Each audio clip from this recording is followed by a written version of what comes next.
Walk घेणार आहे. तर नेचर वॉकमध्ये इथे खूप प्रश्न चालू आहेत की आपण नक्की काय करणार आहोत. चालायचं का, खूप जोरात चालायचं का, घडणं नाही. आपल्याला निसर्गाचे वेगवेगळे घटक बघायचे आहेत की दर वेळेला म्हणजे जसं आपण एखाद्या ठिकाणी नोकरी करतो आणि नोकरीला जाऊन आपण आपल्या सिग्नेचर करत असतो, तसं प्रत्येक वर्षी हा पक्षी इथे येऊन सिग्नेचर करत असतो आवाजाच्या मार्फत. आणि तो सांगत असतो की मी प्रत्येक वर्षी येतो, यावर्षी पण आलेलो आहे. आणि या पक्ष्याचं नाव आहे पावश्या. फार इंटरेस्टिंग बर्ड आहे. याचं नाव आहे सामान्य जे नाव आहे त्याचं नाव आहे कॉमन हॉक कुक्कू. हा पक्षी फार इंटरेस्टिंग आहे. दरवर्षी हे पक्षी आपल्याकडे इथे येतात आणि या कालावधीमध्ये असतात. म्हणजे साधारण एप्रिलपासून आवाज चालू होतो, तो साधारण जुलै एंडपर्यंत असतो. ऐका, अजून जवळ ना ऐकू येईल. तर तो पावसाळ्याच्या आधी येतो. आपल्याकडे खूप छान वर्णन केलेलं आहे की हा शेतकऱ्यांना सांगतोय आता पाऊस येणार आहे, पेरते वा, पेरणी चालू करा, पेरते वा, पेरते वा, पेरते वा. नीट आवाज ऐकला तर तसंच ऐकू येतं. ब्रिटिशरांनी खूप वर्ष राज्य केलं, तर ब्रिटिशरांनी मात्र त्यांना हा कटकट्या वाटला. तर त्याच्यामुळे या पक्षाचं नाव देताना त्यांनी दिलं ब्रेन फिवर, मेंदूला ताप देणार. तर तुम्ही तसा आवाज ऐकला तर असं पण वाटतं की तो म्हणतोय ब्रेन फिवर, ब्रेन फिवर. इथे खास करून नक्षत्र गार्डनमध्ये कितीतरी पक्षी असे आहेत की जे मायग्रेट करून येतात. एक अत्यंत छोट्या आकाराचा पक्षी आपल्याकडे हिमालयातनं येतो. हे बघा आवाज येतो, ब्रेन फिवर, ब्रेन फिवर. येतं ऐकू? आता मजा येते ऐकायला. Brain fever, brain fever. मला वाटत नाही पण हा कटकट्या पक्षी आहे. तर हा पेरतेवा. आणि मजा अशी आहे की हा इथे येतो, घरटं बांधत नाही, दुसऱ्या पक्षाच्या घरट्यामध्ये अंडी घालतो. आणि मजा बघा की घरट्यातनं पिल्लू बाहेर आलं की ते परत जिथे जन्मतं, म्हणजे जिथे त्याचे आई बाबा असतात, नेटिव्ह प्लेस, तिथे परत जातं. दिशा कोण दाखवतं माहिती नाही, कळतं कसं कधी उडायचं आहे माहिती नाही. तर पक्ष्यांच्या मायग्रेशनमध्ये कमाल आहे. हे पक्षी पिन पॉइंट मायग्रेट होतात. तुम्हाला एकच उदाहरण सांगतो आणि मग आपण हळूहळू वॉक घ्यायला चालू करू. डॉक्टर सालीम अली सगळ्यांना माहिती असतील की ज्यांनी पक्षी तज्ज्ञ, ज्यांनी पक्ष्यांचा अभ्यास केला. सुरुवातीला पक्षी मारला आणि मग त्यातनं त्यांना आवड निर्माण झाली पक्षी बघण्याची. मग दुर्बीण हातात घेतली आणि बंदूक साईडला ठेवली आणि त्याच्यानंतर हजारो पक्ष्यांचा अभ्यास केला आणि त्याच्यावरती खूप सुंदर पुस्तक लिहिलेलं आहे. तर त्यांच्या लक्षात आलं, एका ठिकाणी मुंबईच्या एका टेनिस ग्राउंडवर एक फॉरेस्ट वॅक्टेल नावाचा पक्षी आला होता. आणि आपल्याकडे पक्ष्यांचा अभ्यास करण्यासाठी बर्ड बँड नावाचा एक प्रकार असतो. त्याला एक छोटीशी रिंग लावली जाते अभ्यासासाठी की हा पक्षी कुठून येतो. म्हणजे मी तुम्हाला आता म्हणलं की हा हिमालयातनं आला, तर तो पक्ष्यांनी मला सांगितलं का मी हिमालयातनं आलोय? नाही, पण याच्या मागे अभ्यास आहे. तर त्याला रिंग लावली जाते आणि मग रिंगवरनं कळतं की हा पक्षी कुठून आलेला आहे, किती दिवसांमध्ये इथे पोचलेला आहे. याला बर्ड बँडिंग असा शब्द आहे. तर त्या बर्ड बँडिंगच्या वेळेला हा जो छोटा पक्षी त्यांना दिसला होता 27 जुलै, मला वर्ष आठवत नाही, पण त्या वर्षी एका विशिष्ट टाइमला त्याने तो पक्षी पाहिला, त्याला रिंग केलं गेलं आणि नंतर तो पक्षी परत सोडून दिला. पुढच्या वर्षी त्याच वेळेला बरोबर त्याच ठिकाणी तो पक्षी परत आला होता.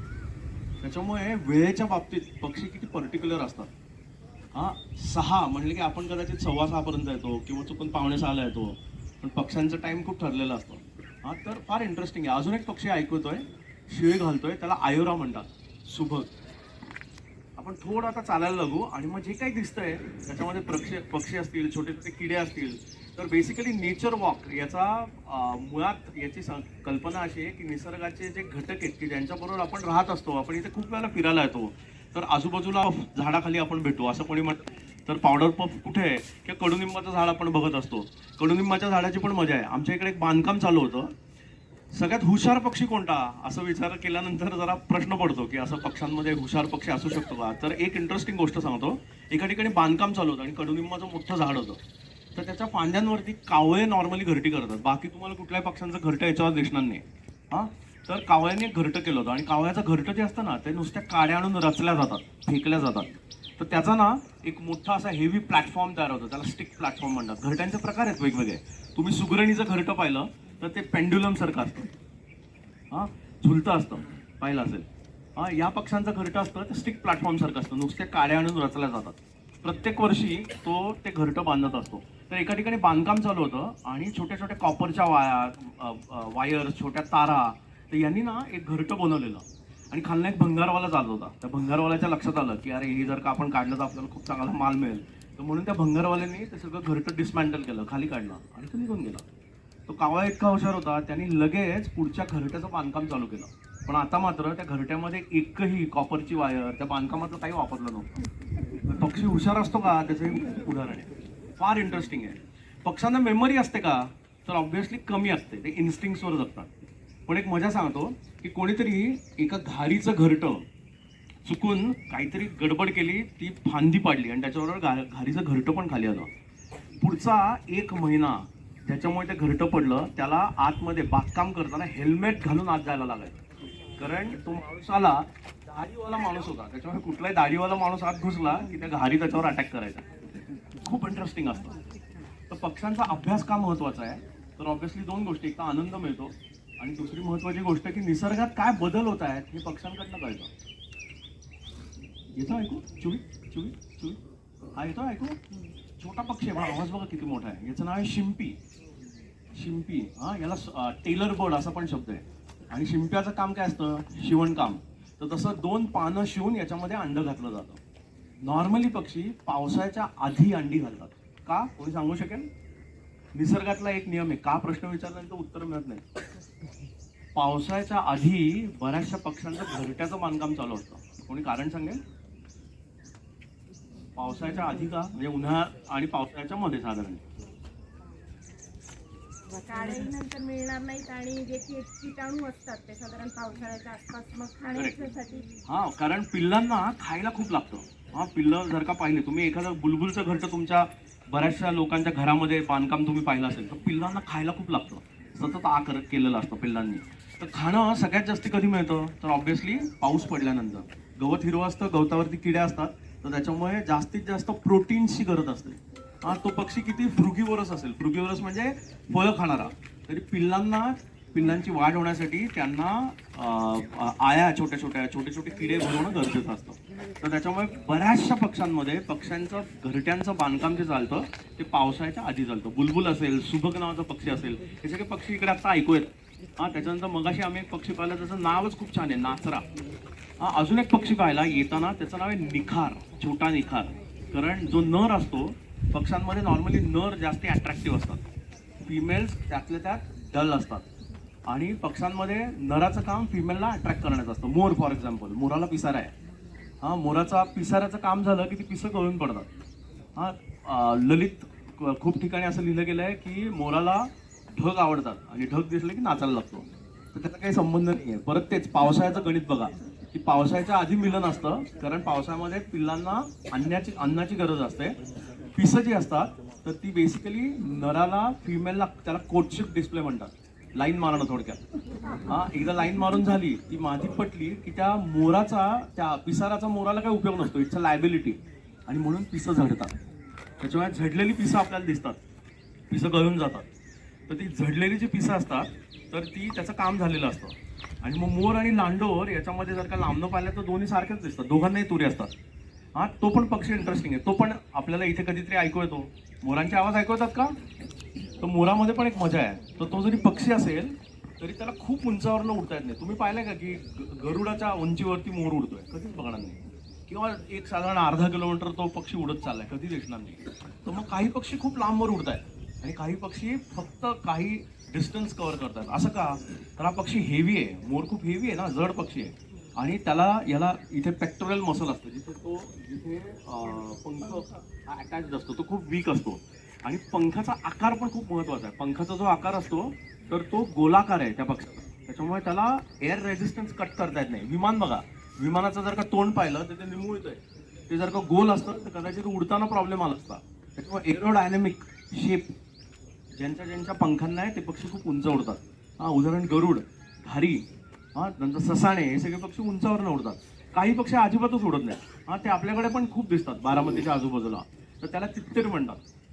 हा, म्हणजे त्याला क्वेल्स किंवा पार्ट्रिजेस म्हणतात. ते पक्षी पण आपल्या आजूबाजूला खूप आहेत. 268 प्रकारचे पक्षी साधारण गवताळ प्रदेशात, आपल्या आजूबाजूला गवताळ भाग खूप आहे, तर तिथे आत्तापर्यंत नोंदवले गेलेले आहेत. आणि नक्षत्र गार्डनमध्ये मागच्या 3-4 वर्षांपूर्वी आपण एक वॉक घेतला होता, तर अत्यंत रेअर काही पक्षी इथे आम्हाला पाहायला मिळाले की जे मायग्रेटरी होते, स्थलांतर होते. आणि आपल्याला खरंच अभिमान वाटला पाहिजे की ते पक्षी आपल्या इथे येतात, म्हणजे त्यांना सेफ वाटतंय. हा, पक्ष्यांना सेफ्टी कळते. एखाद्या ठिकाणी डिस्टर्बन्स झाला की पुढच्या वर्षी पक्षी येत नाहीत. जिथे फ्लेमिंगोज आहेत ते जर का डिस्टर्ब झाले, अजून एक आपल्याकडे एक गैरसमजूत अशी की हे फ्लेमिंगोज जे आहे आपल्याकडे भिगवणला दिसतात ते आफ्रिकेतनं येतात. तर आपल्याकडे जे दिसतात ते आफ्रिकेतनं येत नाहीत. ग्रेटर फ्लेमिंगो आणि लेसर फ्लेमिंगो असे दोन जाती आहेत. ग्रेटर फ्लेमिंगो येतो तर तो गुजरातमधनं येतो. गुजरातमध्ये मेढक नावाची जागा आहे, तिथे हे सगळे ब्रीड करतात आणि तिथून आपल्याकडे येतात. काही दिवसांसाठी असतात आणि नंतर निघून जातात. पण इथे एक फ्लॉक असा आहे की त्यांना भिगवण खूप आवडलेलं आहे, ते परत जातच नाही. त्याच्यावर तुम्ही मे मध्ये गेलात तरी तुम्हाला ते पक्षी तिथे पाहायला मिळतात. तर आता आपण छोटासा एक वॉक घेऊ, जे काही दिसतंय ते बघू. इथे मला पाटील सर पण दिसत आहेत, त्याच्यामुळे आपल्याला मस्तपैकी वृक्षांचा पण परिचय करून देणार आहेत. काही एक्झॉटिक स्पीशीज असतात आणि काही इंडिजिनस, म्हणजे काही परदेशी वृक्ष आहेत आणि काही देशी वृक्ष आहेत. तर देशी वृक्ष हे पक्ष्यांसाठी चांगले आहेत. आपण नक्षत्र बनवतो त्याच्यामुळे इथे एक्झॉटिक स्पीशीज काही प्रॉब्लेम नाही, पण जंगलामध्ये परदेशी वृक्ष लावत नाहीत नॉर्मली. इथे सगळे आपले देशी वृक्ष लावतात. एक अभ्यास केला गेला होता, त्याच्यात असं लक्षात आलं की देशी वृक्षांवरती सगळ्यात जास्ती पक्षी घरट्यांचं बांधकाम करतात. परदेशा वृक्षांवरती बांधकाम केलं जात नाही. गुलमोहराचं झाड घरटं पाहिलंय कधी? नाही. सुबाबूळ घरटं पाहिलंय कधी? नाही. शंकासूर, हे पण इंटरेस्टिंग आहे. याच्यावर पक्षी घरटं ॲज खूप कमी पक्षी बांधतात, पण ते त्याचे जे फूल आहे ते खूप इंटरेस्टिंग आहे. त्याच्यामध्ये नेक्टर असतं. मग असे कोणीतरी विचारत होतं फुलात मध आहे, तर फुलात कधीच मध नसतो. फुलामध्ये मकरंद असतो, त्याला नेक्टर म्हणतात. हनी बी, मधमाशी, ते कलेक्ट करते, ते गोळा करते आणि तिच्या पोळ्यावरती जे तयार होतं त्याला म्हणतात मध. तर याच्यामध्ये मकरंद आहे आणि पोळ्यामध्ये मध आहे. तर इथे फुलपाखरं मगाशी आम्ही पाहिली, काही पक्षी पाहिले. सूर्यपक्षी नावाचे पक्षी जे हमिंग बर्ड सारखे दिसतात. पण आपल्याकडे भारतात हमिंग बर्ड्स दिसत नाही.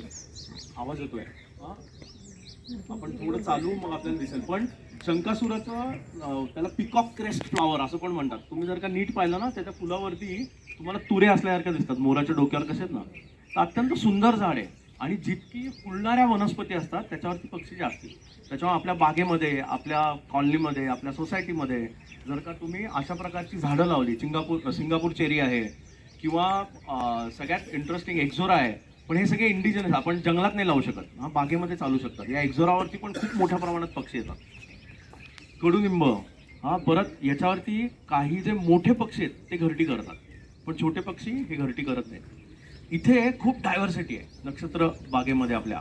इथे तुम्हाला छोटे छोटे दिसणारे पक्षी दिसतील. नंतर बऱ्याच वेळेला संध्याकाळच्या वेळेला मैनाच एकत्र दिसतात, पाहिलेत का? किंवा कावळे एकाच झाडावर बसलेले असतात.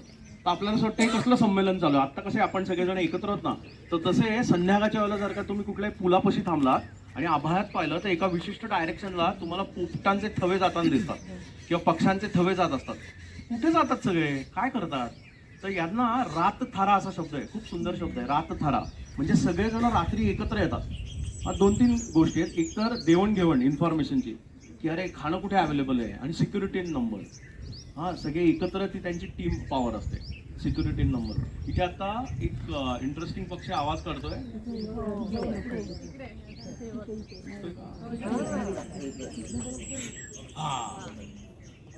हा पक्षी दिसतोय. त्या पक्षाला नीट बघा, दुर्बिणीतनं जर का पाहिलं तर त्याच्या डोळ्याभोवती ना एक पांढऱ्या रंगाची रिंग आहे उडाला, खाली बाजूला आहे. तर यांना सातभाई असा शब्द आहे. इंग्लिशमध्ये 7 सिस्टर्स. इंटरेस्टिंग नाव आहे बघा. इंग्लिशमध्ये म्हणतोय 7 सिस्टर्स आणि मराठीमध्ये म्हणतोय 7 पक्षी. हे गठ्ठ्यांनी थव्यांनी राहणार आहेत. आणि नळावरती बायका एकत्र झाल्यानंतर आवाज कसा येतो ना, तसा आवाज यांचा असतो. खूप सुंदर पक्षी आहेत, किडे खाणारे आहेत. आणि यांची एक मजा बघा की जेव्हा बाकीचे पक्षी, कारण थवा आहे 7, 8, 9, 10. 7 म्हणजे काय 7च असले पाहिजेत असं काही नियम नाही आहे, पण साधारण एक 7, 8, 9, 10 याच्यापैकी 9, 10 पक्षी जर का खाली असतील तर एक पक्षी वरती असतो. का? लक्ष ठेवा ना. म्हणजे प्लॅनिंग बघा पक्ष्यांमध्ये किती इंटरेस्टिंग आहे. पक्ष्यांमध्ये प्लॅनिंग असतं, पक्ष्यांमध्ये कोऑर्डिनेशन असतं. कोऑर्डिनेशन. आपण सगळेजण उभे आहोत. मी जर का आत्ता म्हणलं की तिकडे आपल्याला चालत जायचं, 100% एकमेकांना धडकणार ना. तुम्ही ते फ्लेमिंगोज उडताना बघा किंवा आकाशात तुमच्याकडे भोरड्या येतात, त्या भोरड्या उडताना बघा, तर वहिनी साहेब एकही भोरडी एकमेकांना धडकत नाही. कोऑर्डिनेशन इंटरेस्टिंग आहे. कम्युनिकेशन, एकमेकांशी बोलत असतात. सकाळी पक्षी उठून, आपण म्हणतो ना सकाळी लवकर उठून आपल्याला पक्षी बघायला मिळतील, तर बघणं लांब राहिलं, आधी ऐकायला मिळतात. मी खूप लवकर उठलो तेव्हा अंधार होता, पण पक्ष्यांची किलबिलाट चालू होती. सकाळी उठून का? आपण सकाळी उठून बोलत बसतो का एकमेकांची? नाही, पण हे पक्षी बघा सकाळी उठून मस्त गोड आवाजात गात असतात का? तर या प्रत्येक पक्षाची देखील हद्द असते, टेरिटरी असते, आणि ती घोषित करण्याची पद्धत खालनं जर का घोषित केली तर लांबपर्यंत आवाज जाईल का? नाही. म्हणून झाडाच्या शेंड्या, म्हणून पक्षी निरीक्षणामध्ये शेंडे का फंडा असं आम्ही गमतीत म्हणत असतो. शेंडे बघायचे, शेंड्यांवरती पक्षी बसलेले असतात, कारण त्यांना त्यांची हद्द घोषित करायची असते. आणि सकाळी का, दुपारी का नाही? तर सकाळी वातावरण शांत असतं, त्याच्यामुळे आवाज हा खूप लांबपर्यंत फेकला जातो.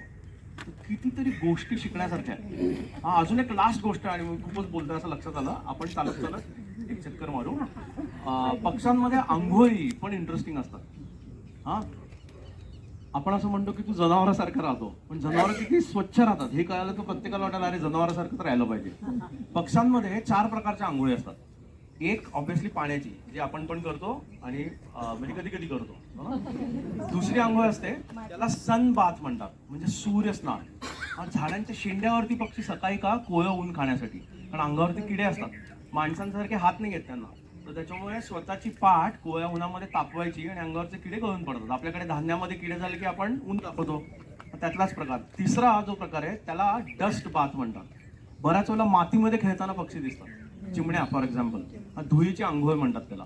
अंगावरती किडे असतात, रगडण्याचं फिलिंग जे असतं ना, आपण कपडे घासतो तर तसं शरीर घासलं जातं आणि त्याच्यावरचे किडे पडतात. आणि चौथी आंघोळ फार इंटरेस्टिंग आहे, त्याला अँटिंग असा शब्द आहे. अँटिंग, मुंग्या असतात त्या चोचीमध्ये घेतल्या जातात, त्या ठेचल्या जातात आणि त्याच्यामध्ये ऍसिड असतं. ते ऍसिड पंखांवरती लावलं जातं. It acts as anti parasite. आणि इतक्या म्हणजे 4 प्रकारच्या आंघोळीने स्वच्छता राखली जाते. तर हे सगळे पक्षी करत असतात. बुलबुल सगळ्यात कॉमन पक्षी, रेड वेंटेड बुलबुल. पण तुम्ही जर का निरीक्षण केलं तर बुलबुल काय काय खातो फार इंटरेस्टिंग आहे. माझ्या एका मित्रांनी त्याच्या घरामध्ये एक बुलबुलचं घरटं होतं. साधारण 25 दिवस लागतात पिल्लू मोठं व्हायला. तर तो छोटा आहे मित्र माझा, तो अभ्यास करत होता. त्याच्या लक्षात आलं की त्याला जेवणामध्ये सारखं तुम्हाला दररोज भाकरी आणि पिठलं, ब्रेकफास्टला भाकरी पिठलं, जेवायला दोन्ही वेळेला भाकरी पिठलं, तो बोर होईल काही दिवसांनी. पक्ष्यांमध्ये पण तसं असेल. तर त्यांनी मला सांगितलं की पक्षी अनेक वेगवेगळ्या प्रकारचं खाद्य देत असतो, एकाच प्रकारचं खाद्य नाही. तर त्याच्यामुळे बोरिंग सिस्टीम नसते पक्ष्यांमध्ये, तिथे पण डायव्हर्स मेनू कारण बदलत जातं. तर 17 प्रकारचे वेगवेगळे किडे भरवण्यात आले. हे माझ्या एका छोट्या मित्राने दुर्बिणीतनं पाहिलं आणि त्याच्या लक्षात आलं की पक्ष्यांमध्ये पण मेनू कार्ड असतं, डायव्हर्सिटी असते. हा रेड वेंटेड बुलबुल होता. याचं जर का रेड वेंटेड म्हणजे त्याचं जे बूड असतं ते लाल रंगाचं असतं आणि घरटं फार छान बांधतात, घरटं कपच्या आकाराचं बांधतात. छोटासा कप असतो, ते बाहेरनं ओबड दिसलं ते आतमध्ये सॉफ्ट असतं. एखादं घरटं सोडलेलं जर का हात लावून पाहिलं आतमध्ये तर ते एकदम सॉफ्ट असतं. कधीतरी आतमध्ये पिसांचं लाइनिंग असतं किंवा कापसांचं लाइनिंग असतं. कावळा, मग अशी कावळे पण होते. कावळे तर जगातलं कुठलीही गोष्ट वापरून घरटं बांधू शकतात. मुंबईमध्ये घरटं मिळालं बहिणी साहेब, त्याच्यामध्ये चष्म्याची फ्रेम, पेनड्राईव्ह, त्याच्यानंतर हँगर आणि काड्या. त्याच्यामुळे काय काय आपण प्रोव्हाइड करत. प्लास्टिक, दुर्दैवाने प्लास्टिक पण वापरलं जातं. टिटवी पण ऐकू येते का? ऐकू एनिवे, आता आपण थोडं चालू, फक्त विचार करतो कुठून चालायचं. त्या लाल